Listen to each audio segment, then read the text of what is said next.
రండి ప్రకాష్ రాజ్ గారు. నమస్కారం సార్. నమస్కారం ప్రకాష్ రాజ్ గారు, రండి కూర్చోండి. ఏంటి అంతా కులాసా? అంత బాగుంది సార్. నమస్తే ప్రకాష్ రాజ్ గారు. నమస్కారం సార్.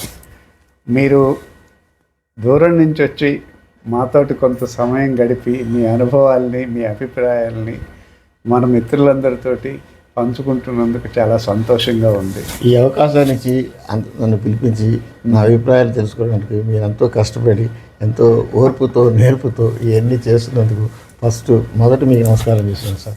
ప్రకాష్ రాజ్ గారు, మీ అభిప్రాయంలో what are the 3 most important things in life? ఇది చాలా ఉత్కృష్టమైన ప్రశ్న. చాలా చెప్పడానికి అంటే జీవితంలో మనకి జీవితాన్ని ఇచ్చిన భగవంతుడికి, తల్లిదండ్రులకి, గురువుకి, చదువు చెప్పిన గురువుకి, వీళ్ళందరినీ ఎప్పుడు గుర్తు చేసుకోవాలనేది మొదటి ధర్మం అండి నేను అనుకుంటున్నట్లు. తర్వాత మనం పెరిగి పెద్ద అయిన తర్వాత మన చదువుల్లో కానీ ఆటల్లో కానీ మనం ఏవైతే అనుకున్నామో అది చేసుకోవడానికి మన యొక్క దారి చూపించాలని, అదే దారిలో ప్రయాణించి దాన్ని చేరుకోవాలనేది నా ఉద్దేశం. రెండోది. ఇక మూడోది, మనం చదువు అంతా అయిపోయిన తర్వాత మనం కావాల్సింది ఉద్యోగ ధర్మాన్ని నిర్వర్తిస్తానికి మనకి పెద్దలు చెప్పిన, గురువుగారు చెప్పిన, తల్లిదండ్రులు చెప్పిన విధానాలు పాటిస్తూ ఆ ఉద్యోగ ధర్మాన్ని సక్రమంగా నిర్వర్తించి జీవితాన్ని సార్థకం చేసుకోవాలనేది ఇదే. ప్రకాష్ రాజ్ గారు, what are the 3 tough challenges you had faced in your life? Tough challenges చాలా ఉన్నాయి, కానీ మీరు అడిగారు కాబట్టి చదువులో కానీ పెరగటంలో కానీ ఆ టఫ్ ఛాలెంజెస్ ఏం లేవు. అవి మన జాబ్లోకి వచ్చిన తర్వాత టఫ్ ఛాలెంజ్. నేను ఎన్నుకున్న ఉద్యోగం మెడికల్ రిప్రజెంటేటివ్ కావాల్సింది ఏంటంటే మంచి భాష, తర్వాత మంచి తెలుగు, ఇంగ్లీష్ భాష రావాలి. నేను తెలుగు మీడియం స్టూడెంట్ కాబట్టి ఇంగ్లీష్ భాషని పూర్తిగా అధ్యయనం చేయలేకపోయాను చదువుకున్నప్పుడు. వృత్తిలోకి వచ్చిన తర్వాత ఇంగ్లీష్ భాష నేర్చుకొని మా మేనేజర్ల సహాయంతో వాళ్ళ చేత మాటలు ఏమన్నా అన్నామండి. వాళ్ళు నా మంచి కోసమే అని నాకు ఇంగ్లీష్ ఎట్లా నేర్చుకోవాలి, ఎట్లా మాట్లాడాలి, డాక్టర్ దగ్గర ఎట్లా ఉండాలి, ఏం చేయాలి అనేది that is the toughest challenge in my life. First challenge that is. ఇక సెకండ్ ఛాలెంజ్ అంటారా, వృత్తిలోకి వచ్చిన తర్వాత అనేక మంది మనుషులతో మనం మాట్లాడుతున్నప్పుడు ఎవరితో ఎట్లా మాట్లాడాలి, ఎక్కడ ఎట్లా తగ్గాలి, ఎక్కడ ఎలా వదగాలి, ఆటోమేటిక్గా అది డాక్టర్ దగ్గరికి వెళ్ళినప్పుడు కానీ మన ఉద్యోగ ధర్మం ప్రకారం కెమిస్ట్రీ దగ్గరికి వెళ్ళినప్పుడు కానీ ఎవరితో ఎట్లాగా సమయంతో మాట్లాడాలి, అది మటుకు ఆ ఏజ్ నేను జాయిన్ అయినప్పుడు అరౌండ్ 21 ఇయర్స్లో నేను జాయిన్ అయ్యాను ప్రొఫెషన్లో. చాలా ఇదిగా ఉండేవాడిని. దాన్ని అనుకోవడానికి చాలా కృషి చేశాను. అంటే వాళ్ళు ఏమైనా ఎదురు మాట అంటే మనం మాట అంటే మళ్ళీ మన ఉద్యోగానికి దెబ్బ వస్తుందని మనసులోనే ఆ కోపాన్ని దాచుకొని that is a toughest challenge. కోపాన్ని దాచుకోవడం చాలా టఫ్ ఛాలెంజ్. ఇప్పుడు మనం కెమిస్ట్ దగ్గరికి వెళ్ళామనుకోండి, డాక్టర్ గారు ఏం రాస్తున్నారని మనం ఇన్ఫర్మేషన్ తీసుకోవడానికి, కానీ డాక్టర్ గారు చెప్పిన తర్వాత ఇది రాస్తారు, ఇది రాయండి, పెట్టండి అని చెప్పడానికి కెమిస్ట్ ఏదో వాళ్ళు వేగ్గా ఆన్సర్ ఇచ్చేవాళ్ళు. వేగ్గా ఆన్సర్ ఇచ్చినప్పుడు చాలా కోపం వచ్చేది. ఏంటి మనం ఇంత కష్టపడి వచ్చాము, వీళ్ళేమో కనీసం మర్యాద లేకుండా మాట్లాడతారు ఏంటి అంటే. చాలా చిన్నగా ఉండేవాడు కదా, వాళ్ళు దే ట్రీట్ హిమ్ యాజ్ ఏదో బచ్చా అని, చిన్నపిల్లవాడు అని చెప్పేసి పక్కకు పెట్టినట్టు అనిపించేది. అప్పుడు చాలా కోపం వచ్చేది. అయినా సరే నవ్వుతూనే సరే ఓకే ఇట్స్ ఆల్ రైట్ అనుకుని బయటికి వెళ్ళిన తర్వాత మోటార్ సైకిల్ ఎక్కి అప్పుడు ఇక కోపాన్ని కసి తెచ్చుకునేవాళ్ళు. అది అట్లాగా బాగుంది. ఇక ఈ థర్డ్ ఏంటంటే నాలెడ్జ్. పర్టికులర్గా మెడికల్ రిప్రజెంటేటివ్ కావాల్సింది వృత్తిపరమైన నాలెడ్జ్, అంటే సైన్స్, బయాలజికల్ సైన్సెస్ కావాలి. ఆ సైన్స్ నాలెడ్జ్ కోసం మా మేనేజర్లు చెప్పింది start from 6th class text book to 10th class text book in Telugu medium as well as English medium చదువుకున్న తర్వాత మనకి మెడికల్ రిప్రజెంటేటివ్స్ బుక్ ఒకటి ఉండేది. దాని పేరు నాకు జస్ట్ డీంట్ రిమెంబర్. ఆ బుక్లో మన యొక్క system anatomy and physiology for nurses, అది ఎనాటమీ అండ్ ఫిజియాలజీ నర్సెస్ కాకుండా ఇంకొకటి కూడా ఉన్నది. అది only for medical representatives book అని ఉండేది అన్నమాట. How to all systems, how to answer that one. దాన్ని ఫస్ట్ నాకేం తెలియదు, first read 10 times then only you can apply your mind అని చెప్పి చదువుకున్నాను. అది ఇనీషియల్గా చాలా నాకేంటంటే ఆ చదవడానికి కొద్దిగా ఆ టైంలో కొద్దిగా బాగా కష్టపడాల్సి వచ్చింది. ఆ తర్వాత once it is over that is అది టఫెస్ట్ ఛాలెంజ్ అనను కానీ దట్ ఈస్ మన వృత్తిపరమైన స్పీడ్ బ్రేకర్. అది ప్రకాష్ రాజ్ గారు, మధ్యతరగతి కుటుంబాల్లో పేరెంట్స్ అందరూ పిల్లల కోసమే బ్రతుకుతారు నిజానికి. అంటే పిల్లల సౌఖ్యం కోసం లేదా పిల్లల పురోగతి కోసం తల్లిదండ్రులు చేయని శ్రమ అంటూ ఉండదు. మరి మీరు కూడా ఇదే అనుభవించుంటారు. మీ పిల్లల గురించి, ఆ పిల్లల యొక్క గ్రోత్ గురించి రెండు మాటలు చెప్పండి. చాలా చాలా ఇంపార్టెంట్ అయిన ఇది. మనం అందరం కూడా మెడికల్ ప్రొఫెషన్లో ఉన్న వాళ్ళందరం కూడా ఇది అనుభవించిన వాళ్ళమే. నాకైతే నేను 81లో జాయిన్ అయిన తర్వాత 86 దాకా నాకు హ్యాపీగా నేను తిరిగాను. నాకు మ్యారేజ్ 86లో నా మ్యారేజ్ అయింది. అప్పుడు 5 years నేను చాలా రిమ్జామ్గా వెళ్ళాను. మ్యారేజ్ అయిన తర్వాత అదే సంవత్సరంలో నాకు పాప పుట్టింది 86లో డిసెంబర్లో. క్యాంపులకి వెళ్ళటం, చిన్న పాప ఇంట్లో మా ఫాదర్ మదర్ అందరూ ఉన్నారు, మా చెల్లి మా సొంతం ఉన్నా సరే నేను క్యాంపులకి అప్పుడు 2 రోజులు 3 రోజులు క్యాంప్ అంటే కొద్దిగా ఇబ్బందిగా ఉండేది. వెళ్ళి రావటం, వీళ్ళకి మందులు తీసుకురావటం, ఏం చేయాలన్న కొద్దిగా ఆ సమస్య చాలా బాగా ఉండేది. అది కొద్దిగా ఇంట్లో తల్లిదండ్రుల హెల్ప్ వల్ల పెద్ద ఫీల్ అవ్వలేదు. కానీ రెండో పాప పుట్టినప్పుడు మేము విజయవాడలో ఉన్నాం. విజయవాడలో ఉన్నప్పుడు మటుకు చాలా ఫేస్ చేసేవాడిని. ఎందుకంటే క్యాంపులకి వెళ్తే 5 days 3 days ఉండేటప్పటికల్లా ఇంటికి వచ్చేటప్పటికల్లా పిల్లలు బెంగ పెట్టుకోవడం కానీ, వాళ్ళ మమ్మని ఏడిపించడం కానీ, డాడీని చాలా ఇబ్బంది అయ్యేది. అప్పట్లో మనకి ఈ ఫెసిలిటీ కూడా లేదు, ఫోన్స్ ఫెసిలిటీస్ కూడా లేదు. ఇంట్లో ల్యాండ్ ఫోన్ ఉంటేనే, అప్పుడు ల్యాండ్ ఫోన్ రావాలంటే కూడా చాలా కష్టం. అట్లాగా చాలా ఇబ్బంది పడ్డాం. కానీ నేను 98లో నేను జలగాం ట్రాన్స్ఫర్ అయ్యాను. మా కంపెనీ నన్ను జలగాం ట్రాన్స్ఫర్ చేశారు మహారాష్ట్రకి. అక్కడ మా పాప అప్పుడు 5 years, మా చిన్నమ్మాయికి. పెద్దమ్మాయికి 9 years. She is working. But మా చిన్నమ్మాయి మటుకు నా మీద చాలా బెంగ పెట్టుకునే 900 kilometers from Jalgaon to Vijayawada. అబ్బో. నేను ఎవ్రీ సాటర్డే సెలవు పెట్టేవాడిని. సెలవు పెట్టి Friday evening I started from that place. Saturday morning వచ్చేవాడిని. సండే ఈవినింగ్ మళ్ళీ I started from Vijayawada to Jalgaon. దాంట్లో మన చెన్నై అహ్మదాబాద్ ఎక్స్ప్రెస్ అది. దాంట్లో ప్రతి వారం వచ్చేవాడిని ఆవిడ కోసం. దట్ ఈస్ హెక్టిక్ జర్నీ అయినా సరే, ఆఫ్టర్ సీయింగ్ బోత్ చిల్డ్రన్, అదంతా ఈ 5 రోజులు పనిచేసింది, ఎక్కడి నుంచి వచ్చింది అంతా కూడా చాలా ఇదయ్యేది. అట్లాగే ఒక సంవత్సరంన్నర దగ్గర అట్లా ఎవ్రీ వీక్ వచ్చేవాడిని. I didn't bother about money and all those things. మా పాప పిల్లలు చూడాలి అనే ఉద్దేశంతో వచ్చేవాడిని. That is real tough face. అది వాళ్ళకి మన వల్ల ఏమైనా జ్వరం వచ్చింది అనుకోండి, చాలా ఇబ్బంది అయిపోతుంది. చిన్నపిల్లలకి ఏమొచ్చిందో తెలియదు కదా. ఆ ఉద్దేశంతో నేను అట్లా వచ్చేవాడిని. That is toughest conditions. తర్వాత కొద్దిగా పెద్దవాళ్ళు అయిన తర్వాత వాళ్ళు కాన్వెంట్స్కి వెళ్ళినప్పుడు ఇక లిటిల్ బిట్ అడ్జస్ట్ అయ్యింది. ఆ తర్వాత ఇక I came to once again to Hyderabad వచ్చిన తర్వాత ఫ్యామిలీ ఇక్కడ సెటప్ చేస్తే there is no problem. Local వర్కే ఉండేది, ఎక్కువ క్యాంప్స్ ఉండేవి కావు. పిల్లలు ఏం చదువుకున్నారండి? మా పెద్ద పాప బీటెక్, చిన్న పాప కూడా బీటెక్ చదివింది. పెద్దమ్మాయి ఏమో ఇప్పుడు ఆస్ట్రేలియాలో ఉంటుంది. ఆవిడ మ్యారేజ్ అయిపోయింది, అక్కడ జాబ్ చేస్తుంది ఆస్ట్రేలియాలో. మెల్బోర్న్లో ఉంటుంది. చిన్నమ్మాయి అమెరికాలో ఉంటుంది. ఇప్పుడు ఆవిడ కూడా బీటెక్ చేసింది. అక్కడ మెల్బోర్న్ డల్లాస్లో ఉంటుంది చిన్నమ్మాయి. మా చిన్నమ్మాయికి ఒక పాప.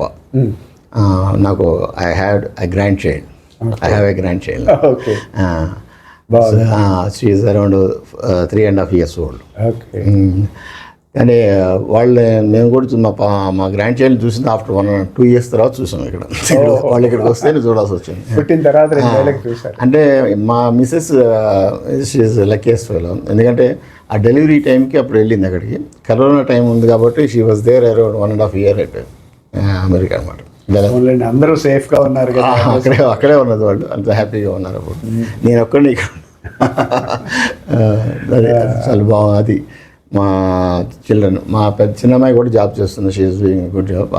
మంచి కంపెనీలో చేస్తుంది. కంపెనీ వేరే ఐ డోంట్ హ్యావ్ ఐడియా. పెద్ద అమ్మాయి కూడా చేస్తుంది.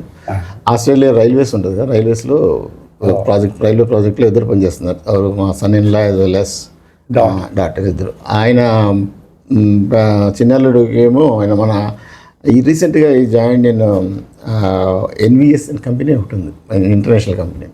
వాళ్ళు ఈ మన రాజస్థాన్ లెగ్స్ ఉంటాయి సార్, అట్లాంటి రాజస్థాన్ లెగ్స్ తయారు చేస్తారు. అట్లాంటిది వాళ్ళ దాంట్లో తయారు చేస్తారు, ప్రాస్థెటిక్స్. తర్వాత హార్ట్ ఎలిమెంట్స్, తర్వాత ఇవన్నీ చేస్తూ ఉంటారు. దానికి సంబంధించి దాంట్లో ఆయన సాఫ్ట్వేర్ నా is going to every nook and corner of the world అనమాట. Now is in Australia. అంటే మా పెద్దమ్మ దగ్గరికి వెళ్తారు వాళ్ళు, so they will meet together. అంటే మొన్న వెళ్ళాడు క్యాంప్ మీద ఆయన. మీరు కూడా వెళ్ళి ఎంసీసీ క్రికెట్ క్లబ్ చూసిరండి. వెళ్తానండి, మా పెద్దమ్మాయి రమ్మంటుంది కానీ నేనే కొద్దిగా మన నికోలస్ శ్రీరామ్ గారు ఆస్ట్రేలియా వెళ్ళినప్పుడు చెప్పారు ఏం చేయాలి అంటే ఇది ఒక్కటే చూడాలండి. నేను నాకు అంతేనండి, నాకు యాక్చువల్గా ఎంసీసీ గ్రౌండ్ కాదు కానీ మా ఆస్ట్రేలియా ఓపెన్ వస్తుంది రేపు, అయిపోయింది మొన్న జనవరికి. మా పెద్దమ్మాయి నాకు టికెట్ కూడా బుక్ చేస్తాను daddy, I will arrange everything for you అని చెప్పింది. కానీ నేను అది కాస్ట్లీ అయిపోయింది. $15,000 అవుతుంది మొత్తం అంతా, మొత్తం అన్ని మ్యాచ్లకి అన్ని చూడాలంటే. విత్ డిస్కౌంట్ ఎవరో తెలిసిన ద్వారా తీసుకుంటే అని అన్నారు. అంత మనకు వద్దులే మనం టీవీలో హ్యాపీగా అంటే లేదు డాడీ, నెక్స్ట్ ఇయర్ అట్లీస్ట్ మీరు ఫైనల్కి అరేంజ్ చేస్తాను, ఫైనల్ చూదురుగానే. ఓకే, బాగుంది బాగుంది. అంటే నేను ఐ లవ్ టెన్నిస్. చేత నిన్ను కూడా మౌంటి కార్లో ఓపెన్ టెన్నిస్ ఇప్పుడు జరుగుతుంది. ఎస్టర్డే నైట్ జోకోవిక్ అండ్ రూనే అని వాళ్ళు మ్యాచ్ చూసి అది కంటిన్యూస్గా I watch only sports channel. నాకు సంతోషమైన విషయం ఏంటంటేనండి, మన రిప్రజెంటేటివ్స్లో చాలా మందికి స్పోర్ట్స్ అంటే ఇంట్రెస్ట్. అవును, అదే రిలాక్సేషన్ సార్. అది కొంతమంది షటిల్ బ్యాడ్మింటన్ అని, కొద్దిమంది టెన్నిస్ అని, ఎక్కువ మంది క్రికెట్ అని, వాటి మీద ఇంట్రెస్ట్ చూపిస్తూ ఉంటారు. అంటే లక్కీగా ఏంటంటే మన దేశంలో ఈ బాక్సింగ్లు, తన్నుకోటాలు ఇట్లాంటివి లేవు మనకి. మన వాళ్ళకి ఆ ఇంట్రెస్ట్ లేదు. అంటే మనకి ఈ కుస్తీ పోటీలు అనేవి మన సిటీస్లో పల్లెల్లో జరుగుతాయి. అది కూడా ఇసుక మీద ఓన్లీ జస్ట్ అమ్యూజ్మెంట్, ఆనందం కోసం ఈ కుస్తీ పోటీలు జరుగుతాయి తప్ప ఇలాగా వాళ్ళు ఏదో కొట్టుకోవటాలు, తిట్టుకోవటాలు హార్ష్గా లేదు. అది దట్ ఈస్ మనకి అది బాక్సింగ్ రింగ్లో చూడండి తిట్టుకుంటూ ఉంటారు. అది అంటే అది యూపీలో అటేపు ఏమన్నా ఉందేమో, ఇండియాలో ఉంటుంది. కానీ అది కుస్తీ పోటీలు ఇట్లా కాదు, వాళ్ళు పైకి వచ్చి మీద పడి కొట్టుకోవటాలు, మళ్ళీ ఈ తిట్టుకోవటాలు అట్లా లేదు. జస్ట్ కుస్తీ పోటీ రిఫరీ ఎట్లా చెప్తే అట్లా చేస్తారు. They will declare immediately. అంటే మన దీంట్లో కూడా ఉన్నాయి కదా, ఒలింపిక్స్లో కూడా ఉన్నాయి. సినిమా కూడా వచ్చింది కదా, దాని పేరేంటి? ప్రతి మనిషి మీద కొంతమంది యొక్క ఇన్ఫ్లుయెన్స్ పడుతూ ఉంటుంది. మీ మీద కూడా పడి ఉండొచ్చు.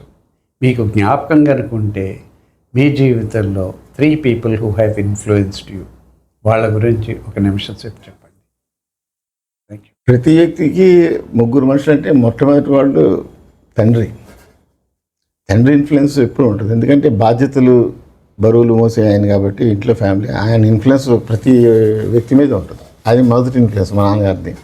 రెండో ఇన్ఫ్లుయెన్స్ ఏంటంటే నాకు జాబ్ ఏం చేయాలనేది, నాకు అందరూ బ్యాంక్ ఉద్యోగాలు అయ్యి ఎలాంటి నాకు అట్లాగే ఉండేది కాదు. ఎందుకంటే ఫ్యాన్సీ జాబ్గా చక్కగా అందంగా ఉండాలి, హ్యాపీగా ఎలక్ట్గా ఉండాలి, చూడంగానే మనల్ని అందరూ ఆకర్షితంగా ఉండాలి అనే ఫస్ట్ నుంచి నేను కాలేజీలో కూడా చక్కగా నీట్గా మంచిగా వెల్ డ్రెస్డ్గా ఉండేవాడిని. చాలా బాగుండేది నాకు. అయితే మా ఇంటి దగ్గర నాగేశ్వరరావు గారు అని, ఫైజర్ నాగేశ్వరరావు గారు అని ఉన్నారు.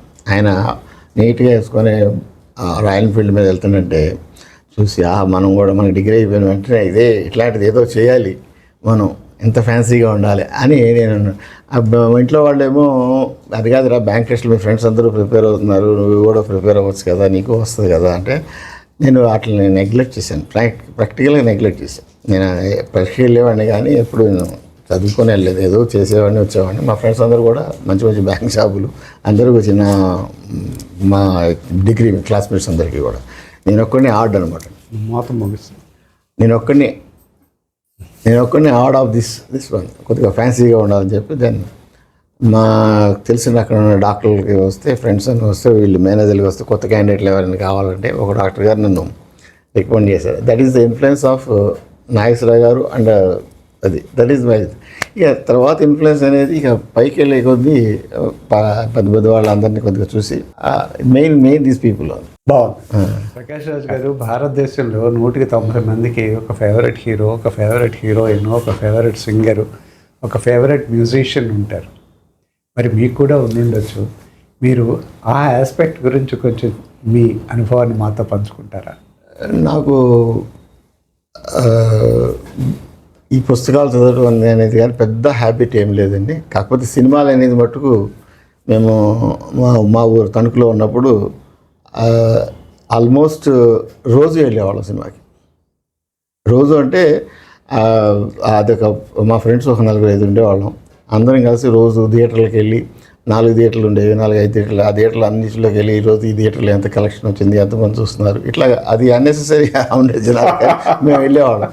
మా ఊర్లో ఆ రోజుల్లో ప్రేమాభిషేకం సినిమా 200 రోజులు 250 రోజులు ఆడింది అక్కడ ఒకే థియేటర్లో, వెంకటరామయ్య థియేటర్ ఉంది, ఇప్పుడు లేదు అది.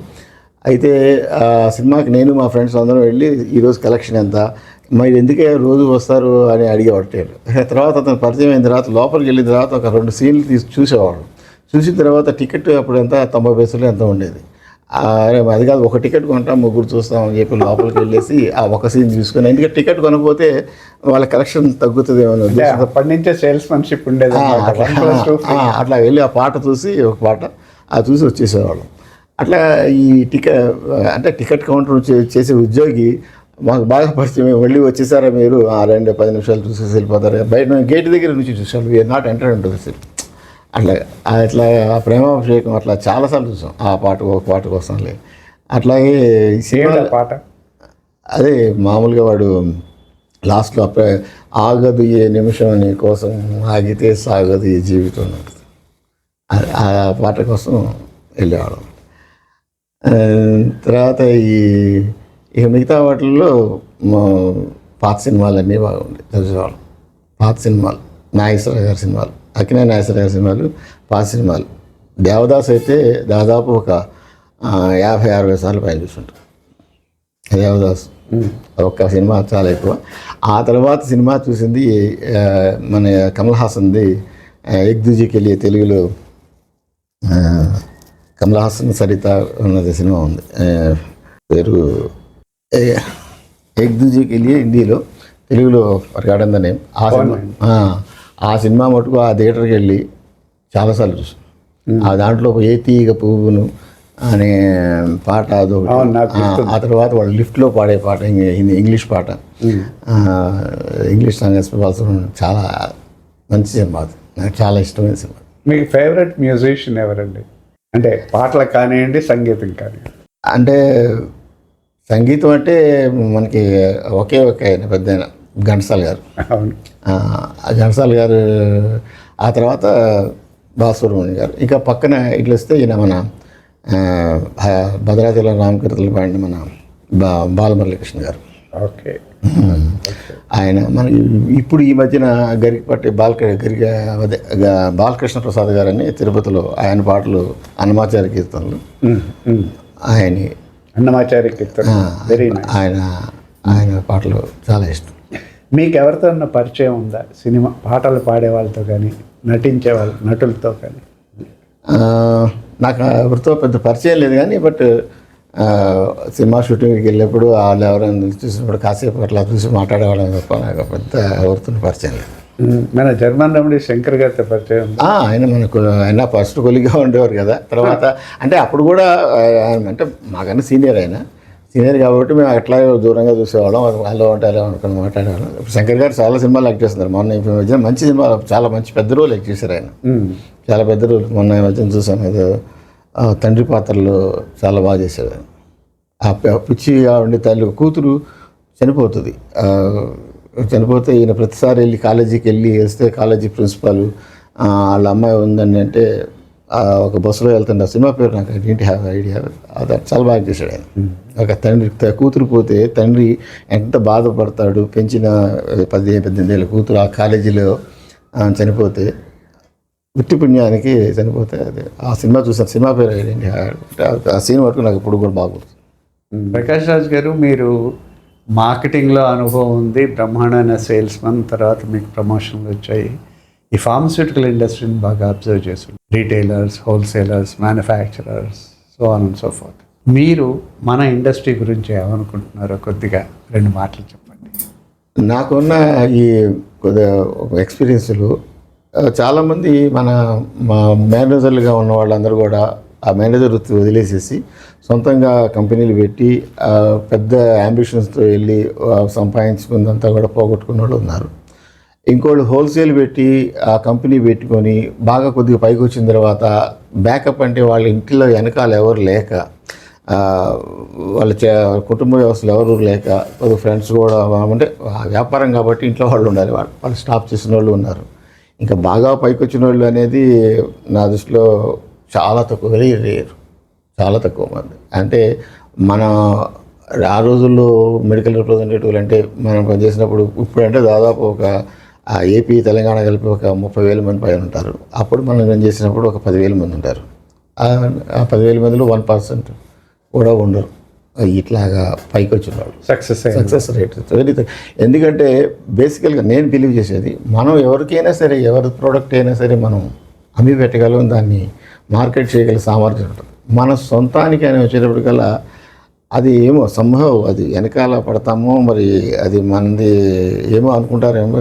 సక్సెస్ రేట్ వెరీ పూర్ నా ఉద్దేశంలో. మన అందరు సక్సెస్ అయితే వెరీ గుడ్, థ్యాంక్ గాడ్.